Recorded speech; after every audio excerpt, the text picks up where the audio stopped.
بسم اللہ الرحمن الرحیم۔ السلام علیکم ورحمۃ اللہ وبرکاتہ۔ رحمانی اکیڈمی کے معزز ناظرین و سامعین، امت مسلمہ کی مقدس ماؤں، بہنوں، بیٹیوں، اسپیشل قاعدہ کورس میں محمد اول رحمانی آپ کو ویلکم کہتا ہے۔ آج ہم اپنے گزشتہ اسباق کے دہرائی کے بعد سبق نمبر 4 پڑھیں گے۔ 15 حروف ہمارے مفردات میں ہجا میں جو مکمل ہو چکے ہیں، باقی کے 14 حروف میں سے آج 5 حروف پڑھے جائیں گے۔ انشاءاللہ ان کو آپ صحیح سے سمجھیں۔ یہ قرآن کی اساس ہے، قرآن کی ابتدا ہے۔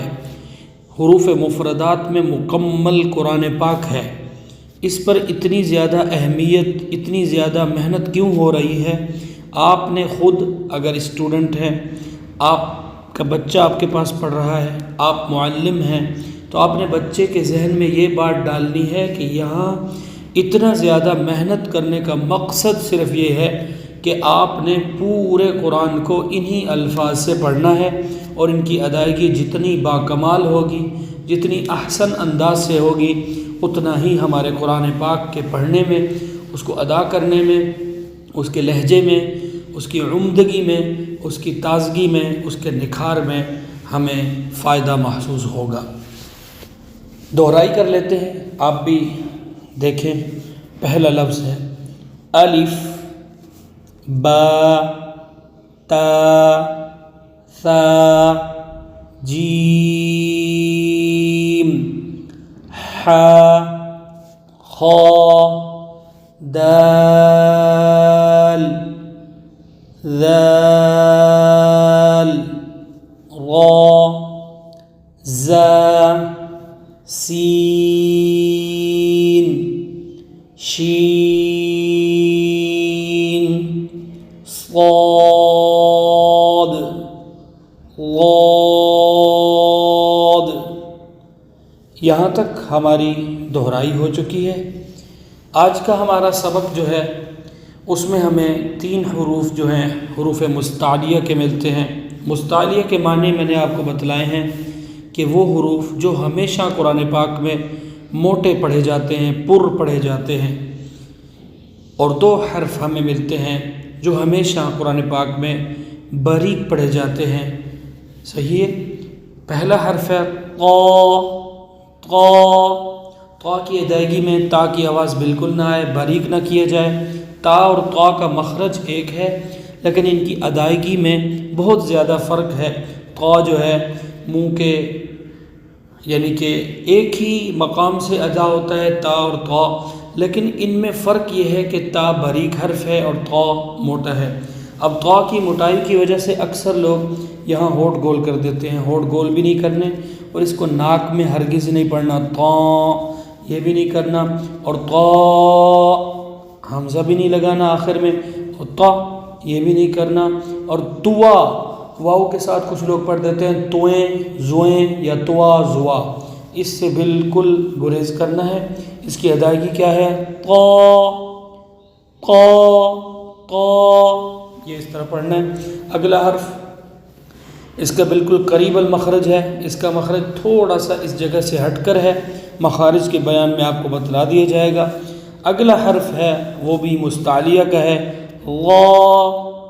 غا، اس میں بھی ذال کی آواز نہ آئے اور غاد کی آواز نہ آئے، اور اس کو زا کی آواز ہرگز نہ آنے دیں، اور اس کو بھی بالکل ذال کی طرح ذا ذا اس طرح نہ کیا جائے، اور اس کو ذا زا کی آواز میں بالکل نہ پڑھا جائے۔ یہ بالکل نرم حرف ہے، ثا، ذال، غا، یہ ایک ہی جگہ سے ادا ہونے والے نرم ترین حروف ہیں۔ اس کی ادائیگی میں ہونٹ ہرگز گول نہیں ہوں گے، جیسا کہ تا میں بتلایا تھا۔ اگلا حرف جو ہے حلق کے بالکل بیچوں بیچ سے پڑھا جاتا ہے، باریک حرف ہے، اتنا مشکل نہیں ہے، لیکن لوگ اس کو پتہ نہیں کیوں مشکل سمجھتے ہیں۔ صرف آپ نے حلق کے بیچ سے ہی آواز نکالنی ہے۔ یہ خراب تب ہوتا ہے جب ہم سینے کی جانب سے آواز کو لے کر آتے ہیں تو حمزہ کی آمیزش آ جاتی ہے۔ اس کو پڑھنا عین۔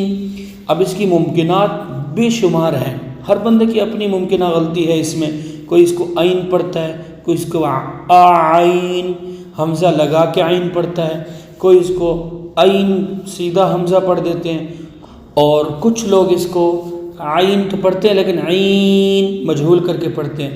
یہ عین عین، یا اس کو عین عین پڑھ دینا، یا عین ناک میں پڑھنا، یہ غلط ہے۔ آپ نے اس کو ناک میں ہرگز نہیں پڑھنا، حلق کے بیچوں بیچ سے آپ نے آواز نکالنی ہے۔ ہمارا اگلا حرف جو ہے وہ مستعلیہ کا ہے، موٹا حرف ہے، غین غین۔ ہونٹ ہرگز گول نہ ہو، اپنے ہونٹوں کا بہت زیادہ خیال رکھنا ہے، اور یہ لفظ منہ کے اندر سے آواز بنے گی، اور یہ موٹا حرف ہے۔ غین نہیں کرنا، جیسے عین کو باریک پڑھا ہے نا، اس کو موٹا کر کے پڑھنا ہے، کیونکہ یہ ہمیشہ موٹا پڑھا جاتا ہے۔ غین غین، اس کی ادائیگی یہ ہے، ممکنات عین کے ساتھ ملتی جلتی ہیں اور اس میں حمزہ کا تصور نہیں ہے، لیکن اس کو لوگ گاف کے ساتھ مشابہت دیتے ہیں، جیسے گین، عبد الغنی، عبد الغفور، یہ چیزیں ہم آج کل بولتے ہیں، ہماری لینگویجز خراب ہیں، جس کی وجہ سے قرآن پاک کی تلاوت میں ہمیں بہت زیادہ دشواری کا سامنا ہوتا ہے۔ تو آپ بولتے وقت بھی اگر حروف کی ادائیگی پر غور کریں گے تو آپ کو قرآن پاک پڑھنے میں بہت زیادہ بینیفٹ ملے گا۔ اگلا حرف انتہائی آسان باریک حرف ہے، فا۔ یہ والی آواز اس میں نکلنی چاہیے، یہ حروف شفوی میں آتا ہے، یعنی کہ ہونٹوں سے نکلنے والا حرف ہے۔ اس کا مخرج جو ہے مخارج کے بیان میں آپ سن سکتے ہیں، فا۔ اب اس کو کچھ لوگ فو کرتے ہیں، فو یعنی کہ موٹا کر کے پڑھتے ہیں، یہ غلط بات ہے، اور کچھ لوگ اس کو فے مجہول کر کے پڑھتے ہیں، اور کچھ لوگ اس کو فا فا اس طرح کر کے پڑھتے ہیں، یہ بھی نہیں ہونا چاہیے۔ اس کی ادائیگی ایک الف کے برابر، فا فا فا۔ سبق آج کا دوبارہ سن لیجئے، قا غا عین غین فا۔ امید کرتا ہوں آج کی ویڈیو آپ کو پسند آئی ہوگی اور آپ ہماری پچھلی ویڈیوز دیکھ چکے ہوں گے۔ اگر نہیں دیکھے تو ڈسکرپشن میں آپ کو ویڈیوز مل جاتی ہیں، آپ وہاں سے جا کر تمام ویڈیوز واچ کر سکتے ہیں۔ اور حروف مفردات قرآن کی بساط ہے، قرآن کا اصل ہے اور قرآن کی بنیاد ہے۔ اس پر صحیح سے اگر آپ نے عبور کر لیا تو آپ کو قرآن کی ادائیگی انتہائی آسان ملتی ہے۔ السلام علیکم ورحمۃ اللہ وبرکاتہ۔